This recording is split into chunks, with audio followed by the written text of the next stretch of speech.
Good morning, everyone. Myself, Pulkit Loda, student of School of Law, Christ deemed to be University, and Vice Curator of Third Indian Law Conclave.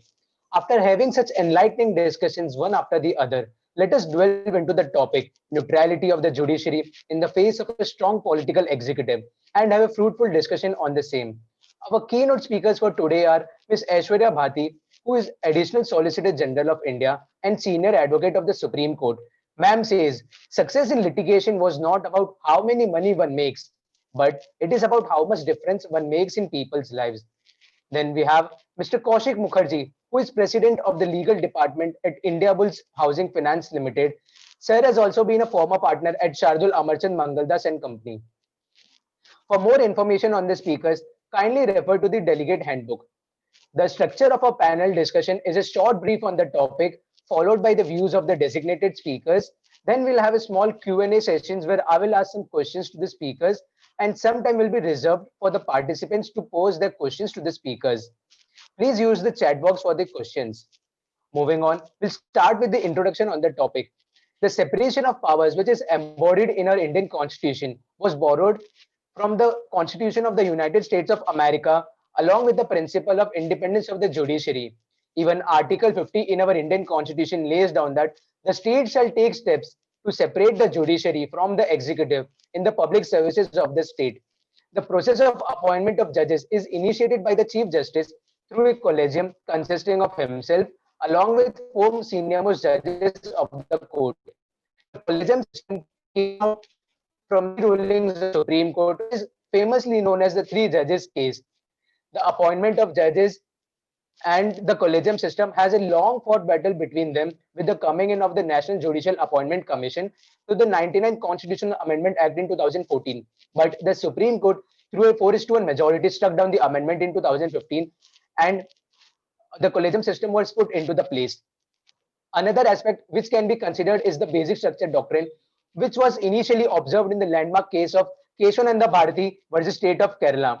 Since the concept of separation of powers is derived from the US Constitution, I would like to draw a comparison between the two. In the US Constitution, the doctrine of separation of powers is strictly applied, whereas in Indian Constitution, it is not expressly provided but impliedly incorporated.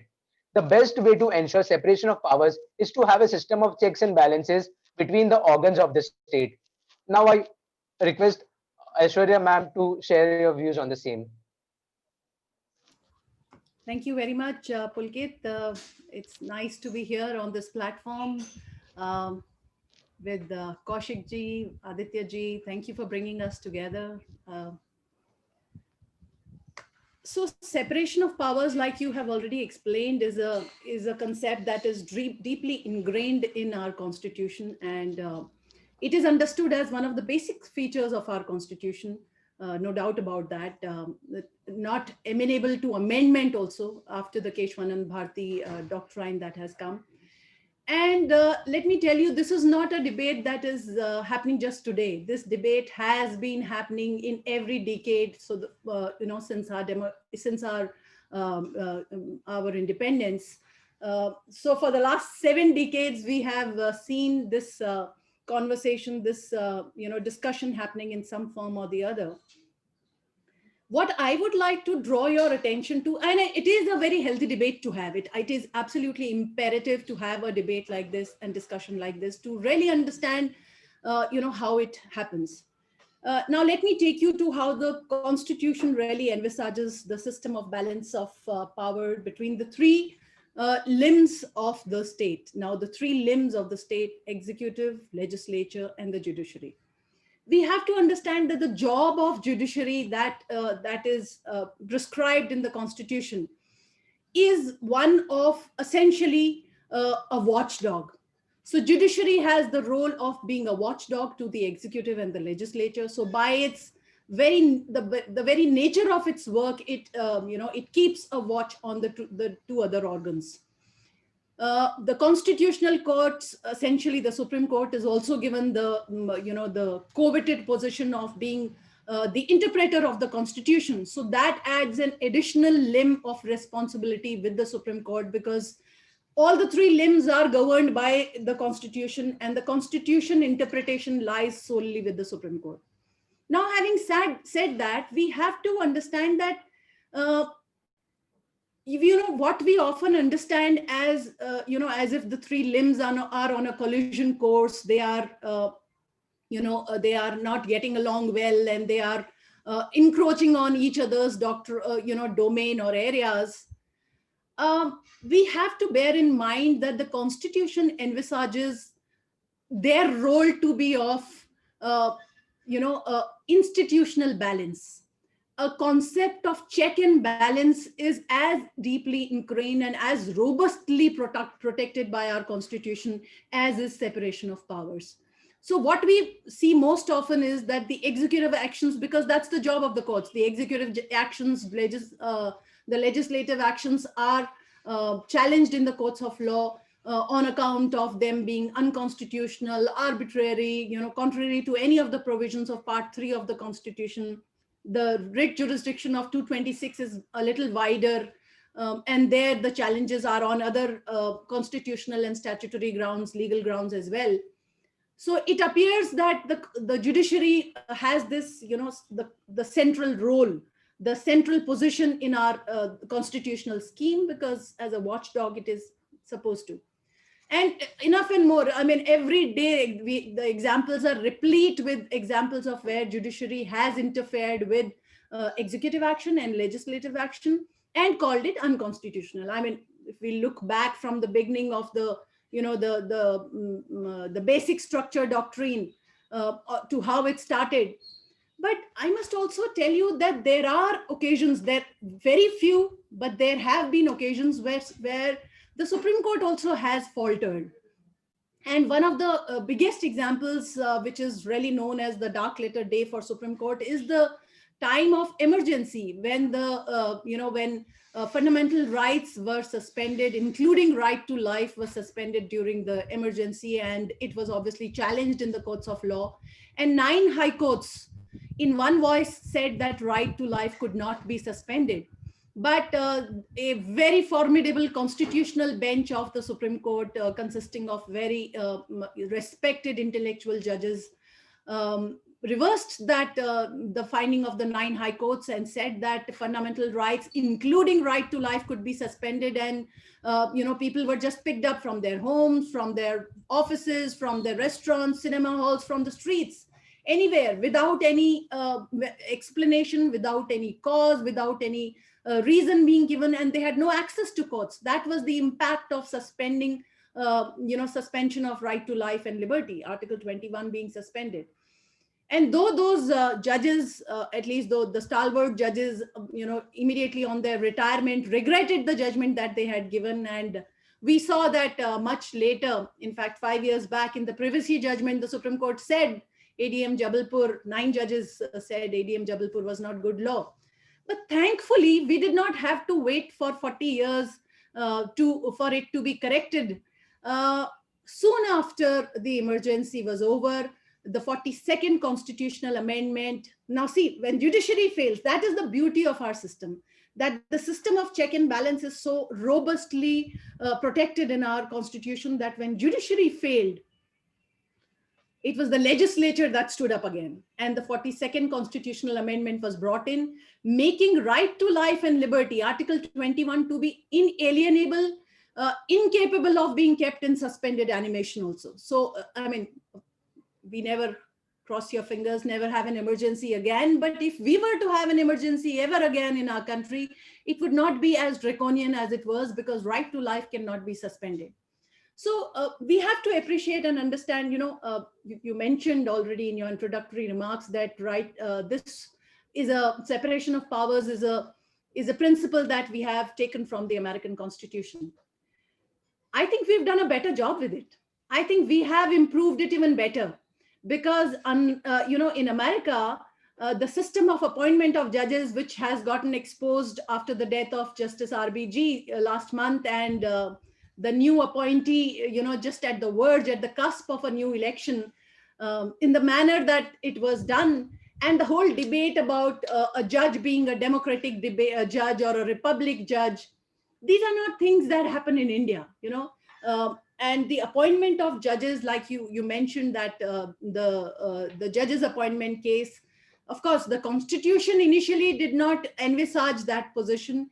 It was consultation, appointment with the consultation of the Chief Justice, but then the collegium system has taken the appointments completely out of, out of the executive domain and into the domain of the judiciary itself. So I think we have improved that, though I have my doubts with regard to that being a perfect system. I think it's important, because if you remember we don't have Mr. Shergill here, who was originally supposed to be here. So he could have brought in that, the politician's perspective here, because and that's why I will take you a little there also. If you remember when the NJAC judgment came and the 99th constitutional amendment was struck down, Mr. Jaitley, who has been a doyen of the bar and a very respected legal name in our fraternity, famously called it tyranny of the unelected. So that is one expression that, we should dwell a little more on, because the job of the courts is not to undermine the executive or the legislature in any manner. It cannot be, it is not conceived like that. It cannot be understood like that. It cannot be exercised like that. We are a democracy, and in democracy, it is the will of the people. It is the will of the people that governs, and they face elections every periodically every 5 years, etc., or by elections, etc. But so that criticism has been there when judiciary encroaches or makes inroads into the domain of the executive or legislature. So this is a tussle that keeps on happening. But I would say, in my opinion, I feel that whenever the executive or the legislature is perceived to be weak, we have seen India through an era of coalition governments, and coalition governments by their very nature are weak because it's difficult to pass legislations. It is difficult to muster that majority in the House for getting things done. And in those times, the judiciary has it's perceived to have a bigger role. Also, in the initial decades, the whole concept of public interest litigation being coined, that's a departure from the traditional basic parameter of locus standi, which is a principle which is across all jurisdictions. It is a principle which is deeply embedded in Greek, Latin, Anglo-Saxon, all kinds of jurisdictions. And India was the only country that made a departure from that. So PILs in the decades of 1970 was an important tool to give access to justice to the masses. But after 1987, when the legal aid has become a statutory mechanism from a constitutional mechanism, now there are legal aid. The whole mechanism is there across the country, and which is handled by the judiciary. Only the funds are paid by the governments, but the whole mechanism is completely taken over and run by the judiciary under the patronage of the Chief Justice of India at the national level and Chief Justices of states at the state level. It is imperative today to understand that are today's PILs not increasingly becoming publicity interest litigations? So these are, the system is meant in such a way that it always responds to times. I think I'll leave that for my opening remarks, and let's see how we take the discussion forward. Over to back to you, Pulkit ji. So let's hear what Kaushik ji's introductory remarks are. Thank you so much, ma'am, for your kind words. I request Kaushik sir to share your views on the same. Hi everyone. Hi ma'am. Hi Pulkit ji.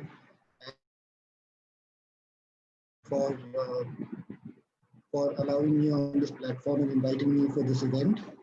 I must confess that after listening to Aishwarya ji, that I must confess that I'm nowhere as qualified as she is, being a corporate lawyer and not a litigator by profession. I'm nowhere an expert as she is to talk about these matters.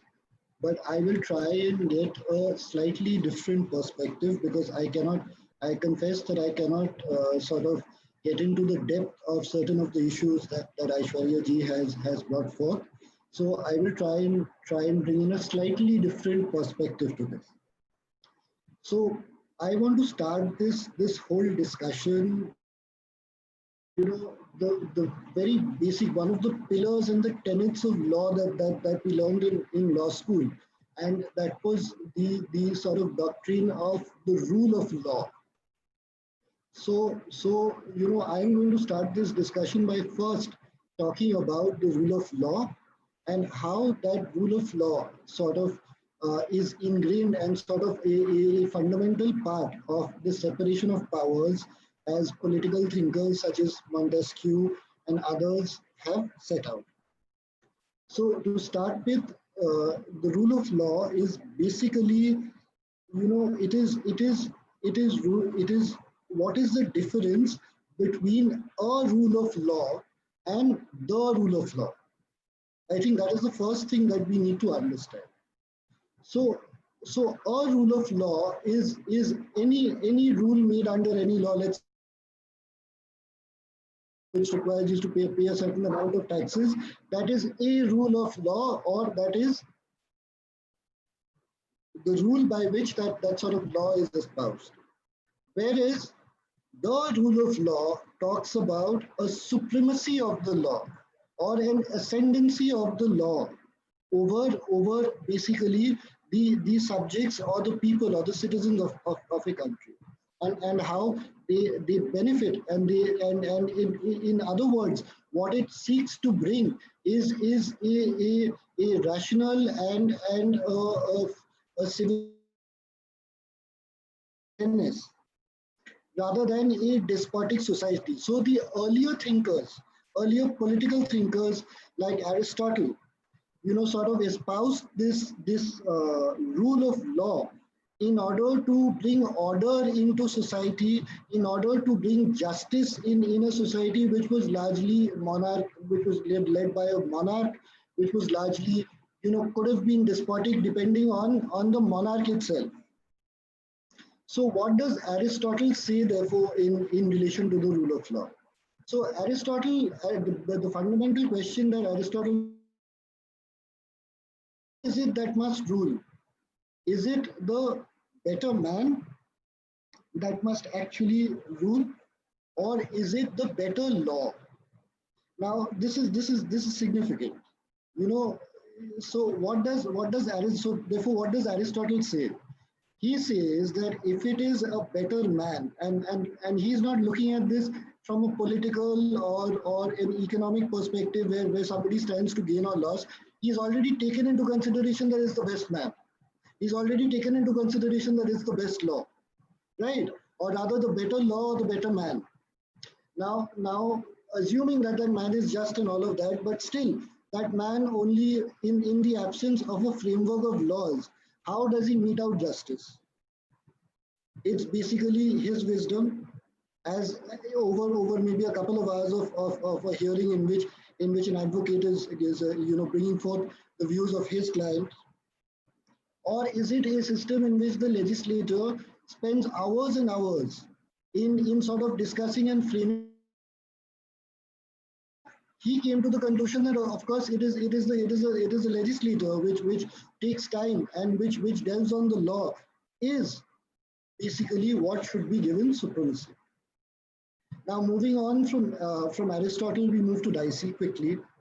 Now basically Dicey is one of the uh, leading sort of thinkers in relation to the philosophy of rule of law. So what does Dicey say? Dicey says, with us, no man is above the law, and rank or condition is subject to the ordinary law of the realm and amenable to the jurisdiction of the ordinary tribunals. So I mean, what are the things to note here? That no man is above the law, irrespective of his rank or condition. Of course, this is a slight bit of an anomaly. We will discuss this. But what he also says is subject to the ordinary law of the realm and amenable to the jurisdiction of the ordinary tribunals. Now, his first principle that he says is man is punishable or can be lawfully made to suffer in body or goods, except for a distinct breach of law established in the ordinary legal manner before the courts of the land. No, now this is slightly simplistic because it cannot be that a police officer or a state functionary shall be guided by the same principles as any other ordinary man. How will he uphold justice, for instance, in such a scenario? So it's slightly simplistic, but what Dicey sort of tries to bring about is again the concept of a ascendancy or supremacy of the law, a set of rules that will strictly govern ordinary people. Of course, it also precludes the administration from framing rules, from framing regulations, which is again a little too simplistic, because according to him, it is all laws are to be framed by the legislators. That is again a bit too simplistic, but largely, it is what we follow today as well. It is the very basis that has given rise to all of the things that Aishwarya ji brought out. So now moving on, uh, how is this? I would also like to, before I move on to the separation of powers, I would also like to make one last point in the rule of law, which is that in India also the Supreme Court has laid out that the rule of law is a basic feature of the constitution, which is also what Aishwarya ji seemed to suggest, and therefore all that follows, as Aishwarya ji also mentioned, follows from that. Now, basically, Dicey also spoke about equality before law, and all of this is very important to establish the supremacy of law in order to understand the separation thereafter. Now, he also spoke about liberty, very important. So equality before law is quite clear. But what is now why does the rule of law also contemplate the granting of liberty to the citizens? It is this concept of liberty that actually brings about the separation of powers, as Montesquieu says. So what does Montesquieu says? Montesquieu says that liberty is the freedom to do, for every person to do what he wants. It is, my apologies, is not the freedom for every person to do what he wants. But essentially, so that do I have the power to harm someone? And if I do have the power to harm someone, does that person also have the power to harm me? That encroaches on liberty. That is detrimental to the liberty that states want to grant to its individuals. So liberty, according to Montesquieu, and I will read this out for you, is to protect us from harm while living with freedom to the extent possible, of course. The confidence that if law is obeyed, if laws are generally obeyed, the power of the state will not be directed against it. So in order to establish this fundamental state of liberty to its citizens, Montesquieu came about with this theory of separation of powers. Or in other words, he says that basically it is this liberty. In order to ensure this liberty, there has to be a separation of powers in which the three organs are separated. And why is this so?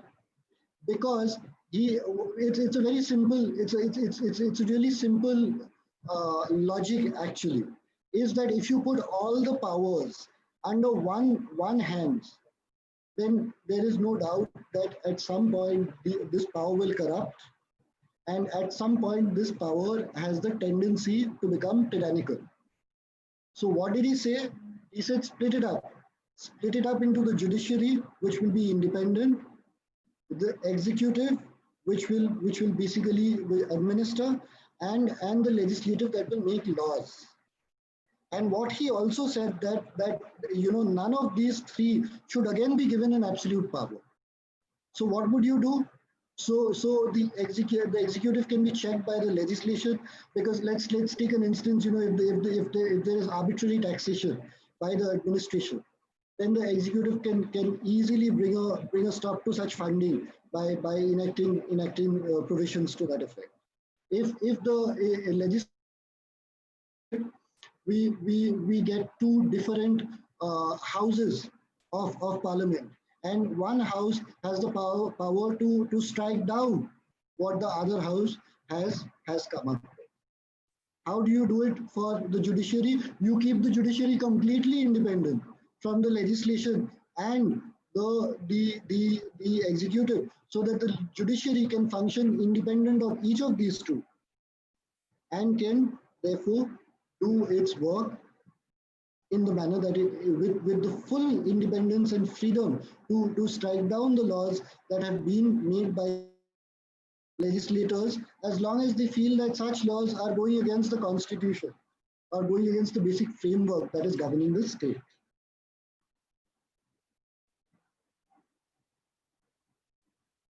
Now, moving on, I have thought that I would touch upon the part about the strict separation of power, how it is implied. But I think Pulkit and Aishwarya ji have really put that to bed. The whole question of checks and balances.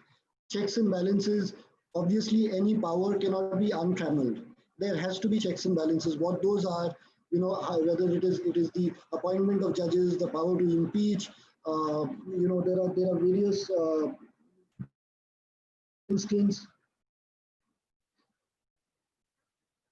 For instance, striking down the laws that are declared as ultra vires by the judiciary. The legislation can very well revalidate those laws. So there are various checks and balances built in. And I'm not going to get into any more detail on that, but rather I will leave it on Aishwarya ji.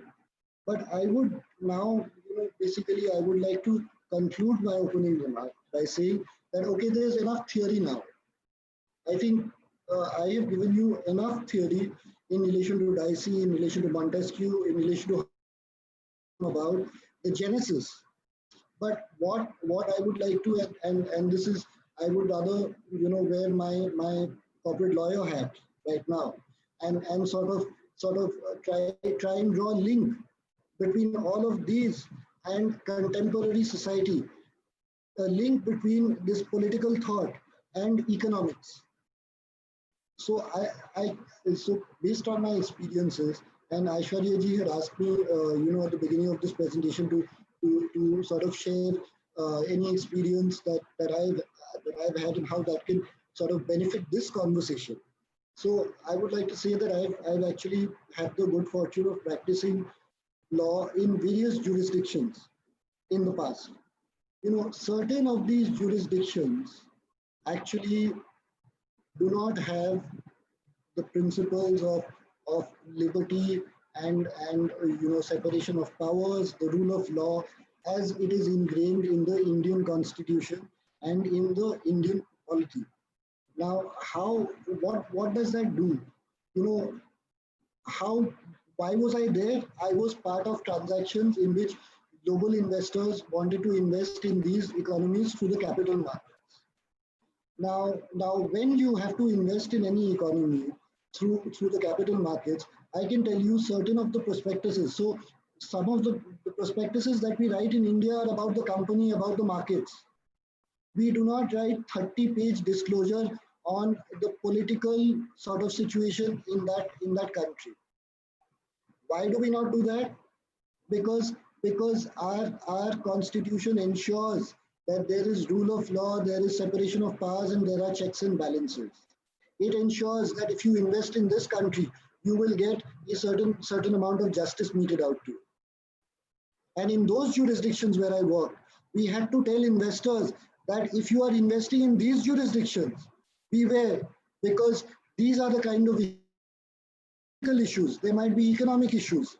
There might be issues in which the state in the exercise of its sovereign power, makes certain arbitrary decisions that can go against your investment, that can go against your interests. What does all of this make for? It makes for a system which is much more reliable in India, which is looked at by global investors, by global stakeholders, by global partners who want to bilaterally tie up with India for furthering its and India's own economic and social causes. That is what the rule of law and the separation of power does for us. And with this, I would like to turn it over to Pulkit and Aishwarya ji. Thank you so much, sir, for your wise words on rule of law, liberty, and the separation of powers. Now, we would move on to the Q&A sessions where I'll pose the questions to the speakers and any one of them can answer. So my first question being, separation of powers is strictly applied in the US Constitution, whereas it is not done in the Indian context. In the present scenario, do we need strict laws to ensure separation of powers? Sorry, Pulkitji, I had to take this call in between. Can you please repeat your question? Sure, ma'am. Separation of powers is strictly applied in the US Constitution, whereas it is not the same in the Indian context. Ma'am, ma'am or sir, can you please elaborate on whether we need strict laws to ensure separation of powers? Pulkitji, that is why I opened by saying, that we have to understand separation of powers as not a firm line. It is a very shifting line, because we have to appreciate that with separation of powers, the balance of institutions, the doctrine of check and balance has to be understood along with that. Let me tell you what I mean. So every country, we can't really compare with, like, I gave you one example of America. The judges are known as Democrat and Republic judges. That's their identities, and the administrations are jumping head over heels to try and fill in the vacancies as early as they can during their dispensation, so they have a lasting impact on the judiciary, because there the judges are for life. Let me take you to another country. You will laugh about it, but China also has a separation of powers. And in China, the separation of powers, no, really, they claim to have, their constitution firmly establishes separation of powers. But their separation of powers is understood in a very interesting way. So their concept is one mother and 3 children. And those 3 children are supposed to be the legislature, the executive, and the judiciary. And the mother is supposed to be the Communist Party of China. So that is the concept of independence of organs and separation of organs there. A typical courtroom, we heard from one of our chief justices when he had gone for a visit to China. He said courtrooms are very interesting places in China where the courts are pretty much the way they happen here. I mean, you can't make out it's happening in the local dialect, but the setting looks the same. There is a judge, there is prosecutor, there's defense lawyer, there is there are witnesses, etc. Everything is in the same format. But apart from one peculiar thing, that on the corner, not on the same pedestal as the judge, but in the corner, there is a chair, which is a separate chair. And on that chair, somebody sits and just watches the whole proceedings. So obviously our chief justice was curious. He asked who's what, how does this happen? And he was told, this is the same as our setting. And when he asked, who is this person on the chair? It's a separate chair on a corner. So he was told that is a representative of the Politburo and the Communist Party of China, and ultimately what he says happens in the matter. So everything is like a facade. Let me take you to another country, a country which is almost like our twin country, got independence, I mean, technically a day before us, because they celebrate their independence one day before us, but same cultural background, same heritage. We were practically a uniform nation or uniform civilization before we got separated into 2 separate countries. One thing that is really remarkable about that country is that in the last 73 years, not a single head of the state who was elected to office was removed by election. Now, please appreciate the profoundness of this statement, this data, that not even one head of the state who was elected to office has been removed by an election. They were either, removed by a coup, they were, foisted out from by the help of the army, by an SIT mechanism, or just simply murdered in office. That has been the dubious background of that country. And often we have to appreciate our systems with comparison with systems around us, and then we understand and appreciate. Let me take you back to the journey of the Constitution from the very beginning. I'm talking about the decade of the 50s. We wanted to have land reforms because we were a new nation. We came together and India coming together to become a democratic republic country was a miracle, because nowhere before and nowhere after has 1/6 of the population of the whole world, the entire humanity, 1/6 of entire humanity has come together to have a free democratic republic nation. And that is a huge feat for India, because India is a country with huge diversity. Our pluralism is our strength.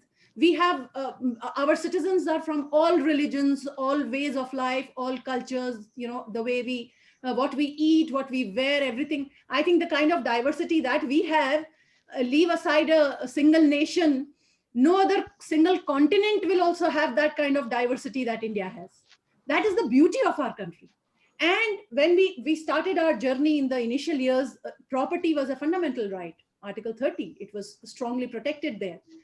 When land reform laws, and they had to be brought because, we had to attack really the economic and social disparity that India was suffering from. We had, despite the constitutional principles doing away with all disparity and affirmative action for the downtrodden, they were still landless tillers. They did not have any ownership of land, and the ownership of lands was confined in the hands of jagirdars, zamindars, bhumidars, as you know, in the whole country by different names, but that is how it was. So when land reform laws were being passed, they were struck down by high courts. They were interfered very, very frequently because property was strongly ingrained as a fundamental right. Now, what the legislature had to think of something, the executive had to think of something. So on the advice of the then Advocate General of the state of Madras, it was known as State of Madras, the combined state of Madras, he advised that we need to amend not just the constitution and make property as Article 300A that it became, but the whole concept of 9th schedule was added then. And 9th schedule was conceptualized to protect the laws which were land reform laws, because the India of that time could not afford an interference by the judiciary in those laws. It was necessary for the march of India to go forward. So 9th schedule was made in that context. And when initially 9th schedule was made, then we saw the first two judgments, Sajan Singh, Sankari Prasad, in the first two decades, actually 1.5 decade of our independence. The courts did not interfere. They said Parliament has the right to amend, and they have the right to amend Part 3. But then you know what happened with 9th schedule, which was started with this really exalted purpose. 9th schedule became a place to hide all and sundry. It became a place where politicians and the legislature wanted to hide everything that they did not want judicial scrutiny of. And when 9th schedule became like a carpet under which everything was hiding to, because 9th schedule by its very nature prescribed, Article 33, etc., prescribed that it was away from the scrutiny of the courts. Then in Golaknath in 1967, the court retorted that no, you can't have a 9th schedule which is completely sacrosanct and away from the judicial scrutiny. The right of the Parliament to amend the constitution is not absolute. And then, first Golaknath, you remember Golaknath went on another extreme. They said, no, Part 3 cannot be amended. And it was only in 73, the next decade, that Keshwanand Bharati drew a balance that amendments can be done in part 3 also, but then the basic structure doctrine came. So this was just an example for you to, for you to consider that you can't have a straight jacket line of separation of powers. It is a shifting line. It is meant to respond to situations. You can't have a line that, that is a be all and end all, and you can't cross that line. It's not like that Lakshman Rekha that we know in Ramayana that Lakshman drew for Sita, that if she crosses that, the great Ravan will take her away. And that is the beauty of our system. So I feel that our system that has been evolved by our constitutional interpretation, Supreme Court has famously said in many of its judgments that fundamental rights are like empty vessels. Every generation fills in those vessels with the wisdom of its own times. That is how we saw adultery. First decade, second decade, third decade, the same section of adultery was challenged in Bombay High Court, challenged in Supreme Court on at least 3 occasions. Famously, it was dealt with by the father of the judge who found it unconstitutional this time, and they did not find anything wrong in it. But 3 years back in Joseph Shine, the same very section, no change in the section, no change in the constitution on those aspects, but they found that no, in today's time, it can't be interpreted in this manner. So that interpretation has to move with the time. Our legal system is a dynamic system. It is not a system which is like a dead letter of law. It's not the dead letter of law. It's the dynamic system. It has to respond to the challenges. It has to respond to life. I mean, look at the beauty of our IPC, 1860. Look at the beauty of our constitution. It is drafted between 47 for 49. It was done on 26th November 1949. But it is still able to respond to times that we live in. I mean, look at how our lives have changed. More than 50% of our lives have moved to virtual mediums, but we are able to respond to the challenges with the help of little new laws, but those principles in the same way. I don't know if Elon Musk really succeeds in taking us to outer space. Who knows? Our laws will have to keep pace. We will have to take our dispute redressal mechanism to outer space. So the challenge has to be responded to by law. Thank you. I think I would just like to one little thing I would like to add to Aishwarya ji, and this is basically in line with all that she said, and I'm going to just read out from the Supreme Court in relation to this. So the Supreme Court says that the Constitution has not indeed recognized the doctrine of separation of powers in its absolute rigidity, but the functions of the different parts or branches of the government have been sufficiently differentiated, and consequently, it can very well be said that our constitution does not contemplate by one organ or part of the state of functions that essentially belongs to the other. So basically, what I would like to say is that unlike the US, which you spoke about, or the Australian constitution, which is completely rigid, even though it is not that, but the way that the functioning has been set out, and there are overlaps. I mean, I didn't go through that, but there are certain instances in which the state can sort of can take over the judicial functions, the kept a check, etc. The checks and balances that we spoke about.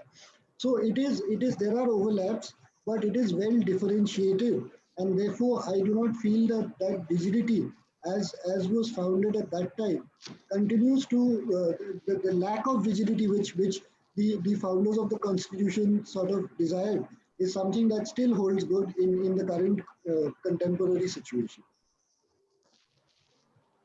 Thank you, sir, ma'am. Ma'am, my second question being, do we need reforms in the collegium system? Because there has been criticisms in the media as well as in the public, that as well as in the law legal field, that there is some loophole in the collegium system. So do we need reforms in the collegium system or any other method of appointment of judges?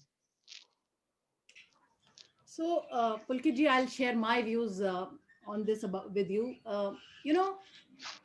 Justice Chilameshwar, who was the only dissenting judge in the NJAC judgment, equated the this the when he said that he can't agree with the majority judgment, completely striking down the NJSC, he said that the basic structure doctrine cannot be a Trojan horse to take over the legislative domain in its entirety, to keep out and now contextualizing what Mr. Jaitley had said, that this is the tyranny of the unelected. I mean, sure, the judiciary has to have a pivotal role, a central role, a primal role, more important role, but you can't keep out the elected. After all, it can't be a domain, and nowhere else in the world does this happen this way. Pulkitji, I mean, American system, of course, we have seen how they work. It is completely the government's domain. I mean, the judiciary has no role to play there. And even in our Constitutional Assembly debates, I was secretary of the Bar Association then, and we also had Mr. Dave was our president, and he argued on behalf of SCBA, and he took the court through the Constitutional Assembly debates in that, and where it was considered, the Constituent Assembly considered whether they should use the word consultation for appointment or concurrence for appointment, and they said we can't even have concurrence. Use it because you can't have a single person having a complete role in the appointment. And this collegium system is essentially a judge-made law. It was not contemplated in the Constitution. On the contrary, the Constitution had a mechanism of collective responsibility of this important appointment, and it is. So I feel that this, despite the courts having found fault with the NJSC judgments, they could have still kept it. So I don't think this is going to last for long. And one more thing, Justice Kurian Joseph, who was part of the majority judgment but wrote a separate concurring majority, he also pointed out, and the other judges also pointed out, there are serious problems with the collegium system. Justice Kurian Joseph compared it with perestroika and glasnost, the earlier USSR regime, where lack of transparency brought the whole system down. And that is exactly the thing that we are seeing with the collegium system. Of course, they have started publishing the resolutions that are there, which many experts feel is becoming more counterproductive than actually helping the system. But I feel the system of NJSC has to be brought in to make the system more robust, to have again the system of check and balance in the spirit that the Constitution envisages. Thank you, ma'am. Ma'am, there's a question from one of the participants. How nomination of retired judges poses threat to independence of judiciary and constitutional propriety? This question is by Shubhi Pastor. So, Shubhi, I'm not sure I understand. Nomination of retired judges for what? For government, government post. Okay. You mean to say that? Are you talking about Pulkit? Are you talking about tribunals? And they are actually appointed. These retired judges are appointed to tribunals. I mean, the only thing that I can say, and Aishwarya, you can take this further. But the only thing that I will say is that sort of ensures that a certain quality and standard is sort of set in these tribunals.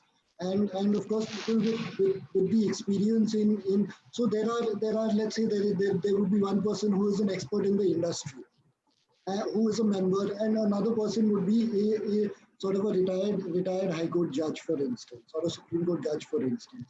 Now, I think that blend is most essential in order for those tribunals to actually act as one step, as a quasi-judicial authority, to act as one step below the courts.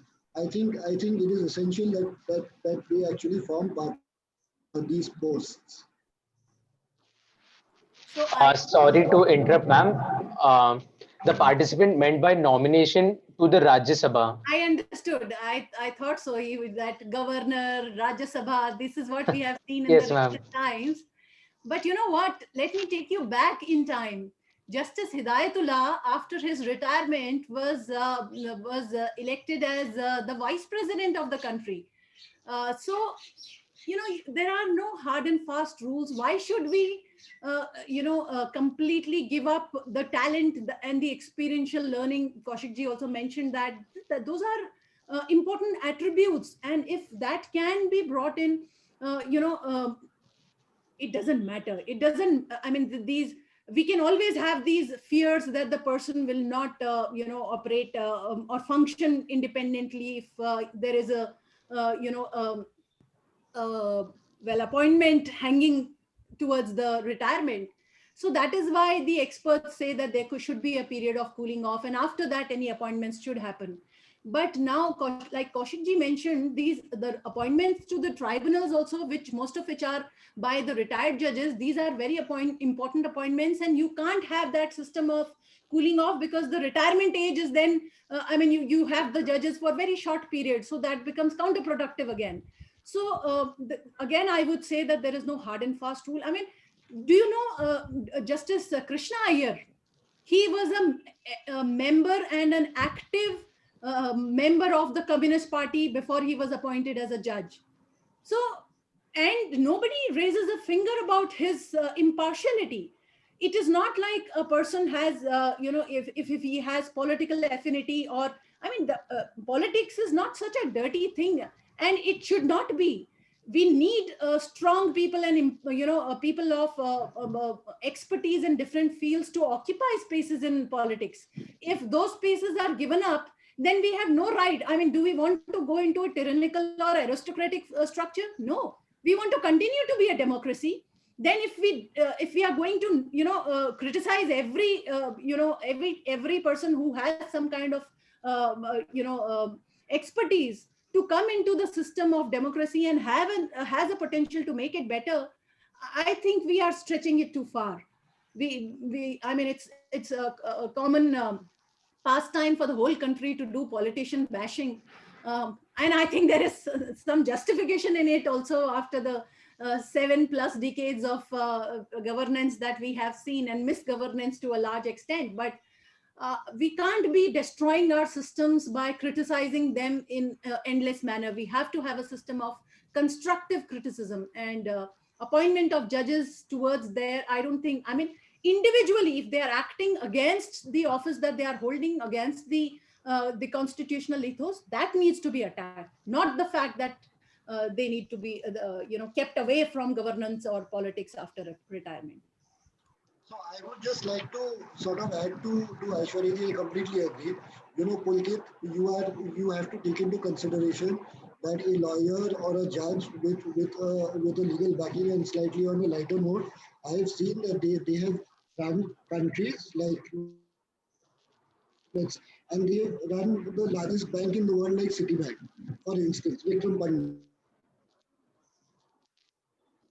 I don't think that anything precludes a lawyer or a judge to actually become part of the legislative bodies.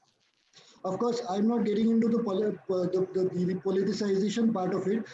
Essentially, I am assuming that the judiciary is independent. And if such judiciary is independent, there is no problem in him actually becoming a member of the parliament. Is my view. So, ma'am, if you allow, there is one last question. Pulkit ji, you will have to let me go. I am already late for a conference, but Kaushik ji will be here and answer the question on my behalf also. Ma'am, your concluding remarks, any takeaways from this session?